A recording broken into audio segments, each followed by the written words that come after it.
नमस्कार दोस्तों, मैं हूं दीपक चौरसिया और मेरी इस खास पेशकश पॉइंट ब्लैंक में आपका स्वागत है। आपको पता है, भारतीय जनता पार्टी विश्व की वो राजनीतिक पार्टी है जो दुनिया की सबसे बड़ी पार्टी बन चुकी है। लेकिन भारत में ऐसे गिने चुने राज्य हैं जहां पर भारतीय जनता पार्टी ने आज तक सरकार न बनाई हो। ऐसा ही एक राज्य पंजाब है। पंजाब में अगले कुछ ही महीनों में विधानसभा चुनाव होने वाले हैं। सवाल ये खड़ा होता है कि पंजाब भारतीय राजनीति में भारतीय जनता पार्टी का अनफिनिश्ड एजेंडा क्यों रहा। इन तमाम चीज़ों के बारे में बात करने के लिए हमारे साथ भारतीय जनता पार्टी के राज्यसभा सांसद, भारतीय जनता पार्टी के रणनीतिकार, महासचिव और संकट मोचक तरुण चुग जी हमारे साथ इस वक्त मौजूद हैं। सबसे पहले मैं आज जानना चाहूँगा आपसे, आखिरकार पंजाब में जो भारतीय जनता पार्टी का अनफिनिश्ड एजेंडा पंजाब क्यों रह गया? ऐसा है कि इसे आप अनफिनिश्ड ना कहिए। भारतीय जनता पार्टी के जो वरिष्ठ नेतृत्व था, एक उनके मन में भाव था, क्योंकि 84 दिल्ली में जो हुआ, 52 शहरों को कांग्रेस के नेताओं ने शमशान बना दिया। वोटर लिस्ट पकड़कर, चुन चुन कर सिखों को घरों से, सिखों को निकालकर उनके ही आंगन में जिंदा जलाया। उसके बाद एक ट्रस्ट डेफिसिट कंट्री में खड़ा हुआ था। भारतीय जनता पार्टी ने पंजाब को सामने रखकर हिंदू सिख भाईचारा और मजबूत हो, और जो दरार कांग्रेस ने डाली है उसको कैसे फिल किया जाए। एक राष्ट्रीय पार्टी होने के बावजूद हमने पंजाब के हितों को देखते हुए, हिंदू सिख भाईचारे की मजबूती को देखते हुए छोटे भाई की भूमिका स्वीकार की। आपने कहा छोटे भाई की भूमिका में नहीं रहेंगे, लेकिन लोग ये कह रहे हैं कि भारतीय जनता पार्टी पंजाब में उतनी डीप रूटेड नहीं है जितनी उत्तर के अन्य राज्यों के अंदर। मैं पंजाब की खास तौर से इसलिए बात कर रहा हूं क्योंकि आप लोकसभा चुनाव के परिणाम उठा के देख लीजिए, उसमें भी कांग्रेस और आम आदमी पार्टी के बीच ही जो है नंबर 1 और नंबर 2 की लड़ाई थी। उसके बाद शिरोमणि अकाली दल था, बीजेपी तो बहुत पीछे थी। शायद 3 दशक बाद एक पहला मौका था जब भारतीय जनता पार्टी ने 13 सीटों पर चुनाव लड़ा। हम लड़े ही नहीं 3 दशक, लेकिन 3 दशक बाद हम लड़े तो पहले 3 दल यानी अकाली दल हमसे पीछे था, कांग्रेस, भाजपा और आम आदमी पार्टी। और स्थिति क्या थी आप देखिए, हम बहुत चंद वोटों से अमृतसर की सीट हार गए, चंद वोटों पे हम फिरोजपुर हारे, चंद वोटों से हम लुधियाना हारे, जबकि लोग कह रहे थे कि किसान आंदोलन की तपश भारतीय जनता पार्टी को झुलसा देगी। लेकिन एक अच्छा परसेंटेज, एक कम मार्जिन से सीटें हारना, और इतने सालों बाद पहली बार इलेक्शन। हमने लुधियाना लड़ा कब था? शायद 96 में लड़ा। हमने फिरोजपुर लड़ा कब था? 96 में लड़ा था, मुक्तसर। हमारी प्रेजेंस आज जलंधर हमने कभी लड़ा ही नहीं था। 96 में भी गुजराल साहब लड़े थे। तो 3 दशक बाद हम उतरे हैं और कम मार्जिन से हारे हैं। लेकिन अभी भी आप अगर देखें तो सत्ताधारी पार्टी आम आदमी, उसके बाद नंबर 2 पे कांग्रेस, नंबर 3 पे मैं राज्य के प्रेजेंस की बात कर रहा हूं और वोट बैंक के आधार पर बात कर रहा हूं, और नंबर 4 पर आती है भारतीय जनता पार्टी। तो अगर आप चुनाव में अकेले उतरते हैं जैसा आप कह रहे हैं, और अभी तक भारतीय जनता पार्टी ने संकेत दिए हैं, उस सिचुएशन में भी आप सीधे सरकार बनाने तक पहुंच जाए, इसकी संभावना न के बराबर है। ऐसा है कि आप बिल्कुल सही कह रहे हैं, लेकिन आज भी भारतीय जनता पार्टी पहले 3 में है। लेकिन ये गणित तब तक रहता है जब तक आप कोई सरकार चलाता है। ऐसा ही आंकड़ा आता था कि डीएमके को कोई हरा नहीं सकता है, और एआईडीएमके को लगता था कि वो डीएमके के विरोध का वोट उसकी झोली में आने ही वाला है। लेकिन जनता क्या सोच के बैठी थी? जनता ने जो सोचा था वो किया। डीएमके एक भी कॉरपोरेशन, एक भी निगम, एक भी पंचायत का चुनाव नहीं हार रहा था, लेकिन सुफड़ा साफ हो गया। भारतीय जनता पार्टी की जो रणनीति है उसके साथ है, तो क्या किसी भी सिचुएशन में शिरोमणि अकाली दल के साथ समझौते को आप रूल आउट कर रहे हैं? जनता मेरे को आशीर्वाद दे रही है, भरपूर आशीर्वाद दे रही है, 117 पे दे रही है, मेरे को आगे बढ़ना है। कांग्रेस के अंदर चरणजीत सिंह चन्नी जो कि पूर्व मुख्यमंत्री हैं, उन्होंने एक तरीके से अपने नेतृत्व के खिलाफ बगावत कर दी। वो चाहते हैं कि उन्हें राज्य का अध्यक्ष बनाया जाए। राजा वडिंग, उनको कैंपेन कमेटी का चेयरमैन बनाया गया है। राजा वडिंग के नेतृत्व को स्वीकार करने को तैयार नहीं है। क्या आपको लगता है इससे कांग्रेस के प्रॉस्पेक्ट्स पर किसी तरह का असर पड़ने वाला है? और क्या कांग्रेस हाईकमान, आपको क्या लगता है, चरणजीत सिंह चन्नी को एक तरफ रखा जाए और दूसरी तरफ राजा वडिंग को रखा जाए पंजाब की राजनीति में, तो कौन ज्यादा ताकतवर है? आज कांग्रेस पार्टी में होड़ है परिक्रमावादी और महापरिक्रमावादियों के बीच में। कोई दिल्ली के किसी घर की परिक्रमा कर रहा है और कोई दिल्ली के दूसरे घर की परिक्रमा कर रहा है। जो प्रश्न चरणजीत सिंह चन्नी ने उठाए हैं, कांग्रेस पार्टी उन प्रश्नों का उत्तर नहीं दे रही है। उन्होंने कहा कि कांग्रेस पार्टी के अंदर पंजाब के एससी नेताओं के साथ दुर्व्यवहार कर रहा है। क्या कांग्रेस पार्टी आज एससी के साथ दुर्व्यवहार, जातिगत आधार पर उनको पीछे धकेलने वाले नेताओं का जमघट बन गई है, या पनाहगाह बन गई है, या नेतृत्व में इतनी क्षमता नहीं है कि एक पूर्व मुख्यमंत्री आरोप लगा रहा है कि जाति के आधार पर नेता उनके बाकी एससी नेताओं के साथ दुर्व्यवहार कर रहे हैं? कोई पूछने वाला नहीं है। और जो नेता अपनी पार्टी के अंदर मिलकर चल नहीं सकते, जाति के आधार पर एक दूसरे से घृणा करते हैं, वो पंजाब चलाने का मुंगेरी लाल का सपना देख रहे हैं। भगवंत सिंह मुख्यमंत्री हैं, आम आदमी पार्टी ने जो है उनको जीत के बाद मुख्यमंत्री बनाया और बड़े अंतर से पिछली बार आम आदमी पार्टी वहाँ पर चुनाव जीती थी। उपचुनाव भी जीत रही है, लोकल बॉडी के इलेक्शंस भी जीत रही है। लेकिन हाल ही में एक मसला आया, उन्होंने बेअदबी की है, लेकिन मुख्यमंत्री इससे इनकार करते हैं। वो कहते हैं कि वो तो है ही नहीं। भारतीय जनता पार्टी इस मसले पर क्या सोचती है? अकाल तख्त का जत्थेदार मुख्यमंत्री को बुला के कहता है कि आपकी ये वीडियो है, इस वीडियो में जो किया गया है वो एक अपराध है, नैतिक अपराध है, आप नशे में कर रहे हैं। तो मुख्यमंत्री कहते हैं कि ये टेम्पर्ड है। वो लगातार श्री अकाल तख्त साहब, गुरु परंपराओं के विरुद्ध, लंगर के विरोध में, गले के विरोध में बयान देते जाते हैं और अपने आप को बचाने के लिए श्री अकाल तख्त सबको छोटा दिखाने का प्रयास करते हैं।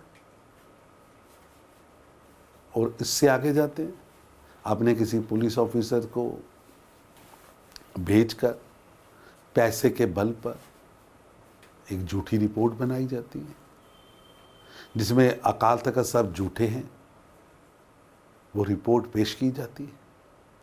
जब पर्दाफाश होता है और स्पष्ट दिखता है कि ये सारी कवायद ही झूठ के आधार पर है, जो डॉक्टर उसकी सर्टिफिकेशन देता है वो सामने आके कहता है कि मेरे को इतना पैसा दिया गया, ये ट्रांजैक्शन है, ये होटल था, ये रिसेप्शन था, इसकी फुटेज है, ये सब है। फिर और झूठ, पाप को बचाने के लिए महापाप और महापाप को बचाने के लिए फिर महापाप।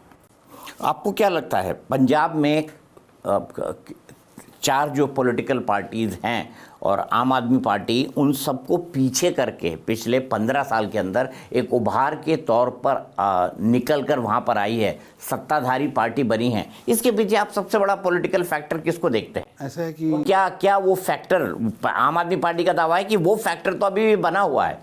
ऐसा है कि वो फैक्टर है बदलाव का, वो फैक्टर है आशा का। इन्होंने आशा जगाई कि हम पंजाब में हेल्थ क्रांति लेके आएंगे। हेल्थ क्रांति में जगह जगह मेडिकल कॉलेजेस खुलेंगे, हॉस्पिटल्स खुलेंगे और हेल्थ क्रांति के माध्यम से हम पंजाब के हर नागरिक को इंश्योर्ड भी करेंगे। लेकिन आज लगभग 54 मंथ्स बीत चुके हैं, एक भी हॉस्पिटल आम आदमी पार्टी नहीं खोल पाई। 2 मेडिकल कॉलेज प्रधानमंत्री मोदी ने दिए, उसका शिलान्यास रखने में 4 साल लग गए। हम 5 लाख की मेडिकल इंश्योरेंस दे रहे थे, उसको रोककर 10 लाख का झूठा मेडिकल इंश्योरेंस शुरू किया गया और उसके पीछे इंश्योरेंस केवल 1 लाख रुपए की, ब्रांड डिब्बी 10 लाख की और बीच में ट्यूब 1 लाख की। इन्होंने वादा किया था शिक्षा क्रांति का। आज एक की स्कूल की बिल्डिंग भी नहीं है जिसको ये दिखा के कह सकें कि ये आम आदमी पार्टी ने 5 साल में बनाई। बिल्डिंग छोड़िए, एक ब्लॉक। तो कौन सी क्रांति की बात कर रहे हैं कि 12 लोगों को सिंगापुर भेज दिया तो क्रांति होगी क्या? इनका वो मैनिफेस्टो पढ़िएगा जिसमें उन्होंने कहा था कि कोई सरकारी स्कूल के अलावा जाएगा ही कहीं नहीं। और हालात यह है कि आज स्कूलों में ब्लैक बोर्ड है तो बेंच नहीं है, बेंच है तो छत नहीं है, छत है तो पढ़ाने वाला टीचर नहीं है। इन्होंने कहा था पंजाब के अंदर हम किसानों का कर्जा माफ़ करेंगे, एक सिंगल कॉइन 1 रुपीस कॉइन भी माफ़ नहीं हुआ। इन्होंने कहा था टॉप अप मिलेगा, 2 फसलें साल में एमएसपी पर केंद्र सरकार उठाती है, गेहूं और चावल। अभी तक 9 फसलें आ गई, एक भी फसल पर टॉप अप नहीं दिया सरकार ने। जिस सेंटीमेंट के साथ ये आए थे वही सेंटीमेंट आज इनको मार रहा है, इनका सेल्फ गोल हो रहा है। क्योंकि वादे तो किए लेकिन वादा पूरा होने की बजाय वादा खिलाफी में बदल गया। मुख्यमंत्री योगी आदित्यनाथ ने चूंकि बड़े हमले हो रहे थे, लोग कह रहे थे कि समाजवादी पार्टी तो सनातनी पार्टी है और सनातन ही समाजवाद है, तो मुख्यमंत्री योगी आदित्यनाथ ने कल कहा कि 2003 में इसी पार्टी की सरकार जब थी तो हनुमानगढ़ी की सीढ़ियों पर नमाज पढ़वाई गई। क्या आपको लगता है कि जो मुस्लिम तुष्टीकरण का भारतीय जनता पार्टी राज्य की उत्तर प्रदेश में राज्य में हर पार्टी के ऊपर जो आरोप लगाती है मुस्लिम तुष्टीकरण का, वो भी इन चुनाव में मुद्दा बन पाएगा? मुस्लिम तुष्टीकरण से अयोध्या में जो कुछ हुआ है उसकी काट आप कर पाएंगे? समाजवादी पार्टी क्या है? ये तो 2 नवंबर 1990 की घटना को याद करे और कोई भारत का नागरिक उसको भूला नहीं है कि जब अयोध्या की कुंज गलियों को कार सेवकों के खून से रंग दिया गया था, चुन चुन कर घरों से निकाल कर मंदिरों में पाठ कर रहे, भजन कर रहे कार सेवकों को सिरों पर गोलियां मारी गई थी।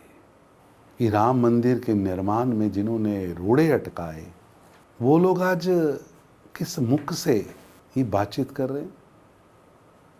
पंजाब के साथ उत्तर प्रदेश के चुनाव भी होने हैं। 2 बार से मुख्यमंत्री योगी आदित्यनाथ वहाँ के मुख्यमंत्री हैं, 10वां साल वो अपना पूरा कर रहे हैं। क्या आपको लगता है कि पंजाब में जिस तरह से एंटी इनकम्बेंसी है उसी तरह की एंटी इनकम्बेंसी उत्तर प्रदेश में देखने को मिल सकती है? जनता का आशीर्वाद भारतीय जनता पार्टी के साथ है। किस तरह क्राइसिस से स्टेट को आगे ले जाया जा सकता है वो वहां करके दिखाया गया है। जहां कभी गैंगस्टर दन दनाते थे, आज वहां इंडस्ट्री की चिमनियां, श्रमिकों का पसीना विकसित भारत के प्रधानमंत्री मोदी के संकल्प को पूरा करने में लगा हुआ है। इसलिए जनता परफॉर्मेंस को वोट देती है और आज मुझे गर्व है कि हम उत्तराखंड, यूपी, गोवा में रिपीट होंगे और पंजाब में जीत कर आएंगे, मणिपुर में जीत कर आएंगे। अब बात करते हैं देश की मुख्य विपक्षी पार्टी कांग्रेस की। उसका कहना है कि पिछले, वो तो हालांकि पहली सरकार से ही वो आरोप लगा रहे हैं कई तरह के सरकार के ऊपर, लेकिन ठीक है, विपक्षी पार्टी के तौर पर आरोप लगाना उनका काम है। लेकिन अब राहुल गांधी विपक्ष के नेता बन गए हैं, उनको इतनी सीटें आई हैं कि वो विपक्ष के नेता बन सकते हैं। उनका आरोप है कि कूटनीति फेल है, महंगाई चरम पर है, बेरोजगारी युवाओं के अंदर बढ़ती जा रही है, इन तमाम चीज़ों को जो केंद्र सरकार है वो संभाल नहीं पा रही है। यह आरोप है कांग्रेस पार्टी का। कैसे देखते हैं कांग्रेस पार्टी के इन आरोपों को? राहुल गांधी जी अगर इटली का चश्मा उतारेंगे और अपने विदेशी मित्र जिनके इशारों पर, जिनकी टूल किट का हिस्सा बन के वो काम करना बंद करेंगे, तो उन्हें भारत की तरक्की स्पष्ट दिखेगी। जहाँ 40-40 साल कोई नहीं गया, आज वहाँ से खुशियों की खबरें आ रही हैं। कोई यूरेनियम दे रहा है, कोई माइक्रोचिप दे रहा है, देश की तरक्की का बिगुल बज रहा है। लगातार पिछले 12 वर्षों से भारत की जीडीपी एक रफ्तार से आगे बढ़ रही है। हम दुनिया की 12वीं 14वीं लड़खड़ाती अर्थव्यवस्था से जर्जर अर्थव्यवस्था से टॉप 4 में पहुंचे हैं। दुनिया की सबसे तेजी से बढ़ने वाली अर्थव्यवस्था भारत है। आज दुनिया की best destination for industry Bharat है। लेकिन राहुल गांधी जी और उनके भ्रष्ट युवराज युरानिया का टोला मातम राग गा के गाना शुरू कर देते हैं। ऑपरेशन सिंदूर चल रहा था।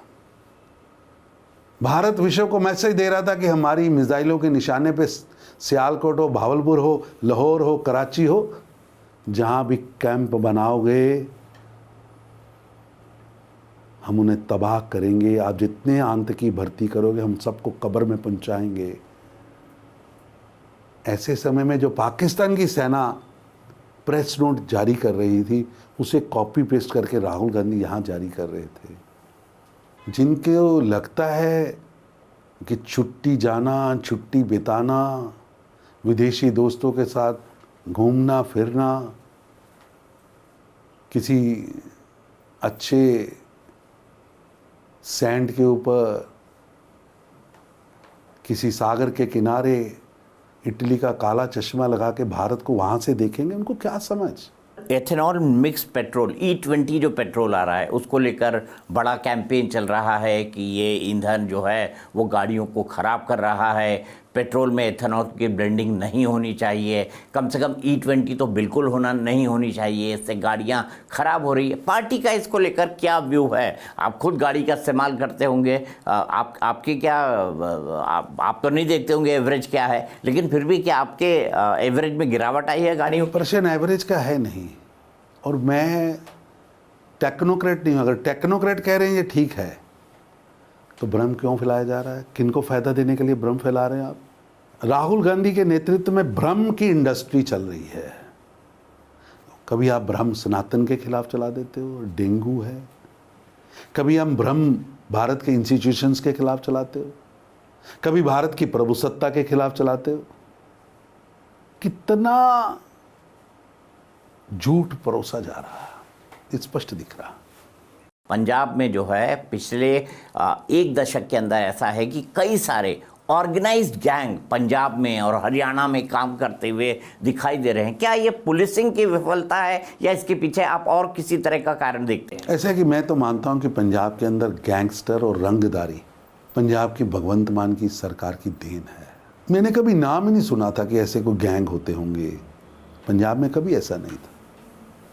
लेकिन आप आज किसी भी शहर में जाइए, किसी भी गांव में जाइए, तो लोग अपने टेलीफोनों में रिकॉर्डिंग सुनाते हैं कि फलाने गैंग का फ़ोन आया, वहाँ पैसे पहुँचा दो, वहाँ पे। और मेरा ऐसा मानना है कि पंजाब की पुलिस बहुत बहादुर है, लेकिन पॉलिटिकल कंपल्शन कहिए या पॉलिटिकली उनके हाथ बांधे हुए हैं, उनके पाँव बांधे हुए हैं, और नालायक नुसिखिया लोग पंजाब की शांति के साथ खेल खेल रहे हैं। आप पार्टी के महासचिव सर, पिछले 24 घंटों में एक खबर बड़ी चर्चा में है कि पटना में जो अध्यक्ष जी की सीट थी नितिन नवीन जी की, उसमें कैंडिडेट एक उतारा गया, उसके बाद उसको बदल के दूसरा दिया गया। दूसरी तरफ मध्य प्रदेश के अंदर पूर्व गृह मंत्री नरोत्तम मिश्रा, उनकी जगह किसी दूसरे कैंडिडेट को टिकट दिया गया और उसके बाद हिंसक झड़पें और प्रदर्शन हुए उनके समर्थकों के द्वारा। क्या आपको लगता है कि भारतीय जनता पार्टी में इस तरह की खबरें कभी सुनने को नहीं मिलती थी? इतनी कैलकुलेटेड काम करने वाली पार्टी के अंदर इस तरह की मिस्टेक्स या इस तरह की परिस्थितियां क्यों पैदा हो रही है? ऐसा है कि आप उन दोनों को इकट्ठा मत करिए। एक जगह पर एक कैंडिडेट चाहता है कि मैं नहीं चुनाव लड़ना चाहता, कोई विद्रोह नहीं है, पार्टी के प्रति समर्पण है। और दूसरी तरफ मध्य प्रदेश के अंदर नरोत्तम मिश्रा स्वयं सामने आकर कहते हैं कि जो पार्टी का निर्णय है मैं उससे सहमत हूँ, और जो ऐसी घटना कर रहे हैं मैं उनको कहता हूँ कि मत करिए। ये आपको किसी और पार्टी में दिखेगा नहीं। दूसरी तरफ आप देखिए ना, कांग्रेस पार्टी में पंजाब में एक व्यक्ति दूसरे के साथ बैठने को तैयार नहीं है।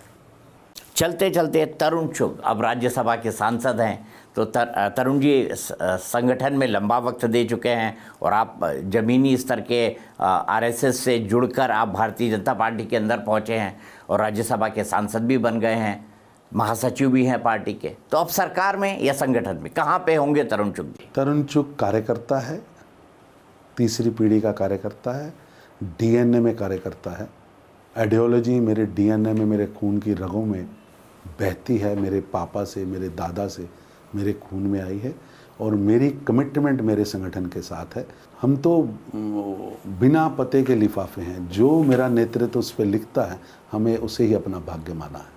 बहुत बहुत शुक्रिया। तो ये थे पॉइंट ब्लैंक में इस हफ्ते भारतीय जनता पार्टी के राज्यसभा सांसद और महासचिव तरुण चुग जी। अगले हफ्ते एक और हस्ती से आपको मिलाएंगे, तब तक के लिए नमस्कार।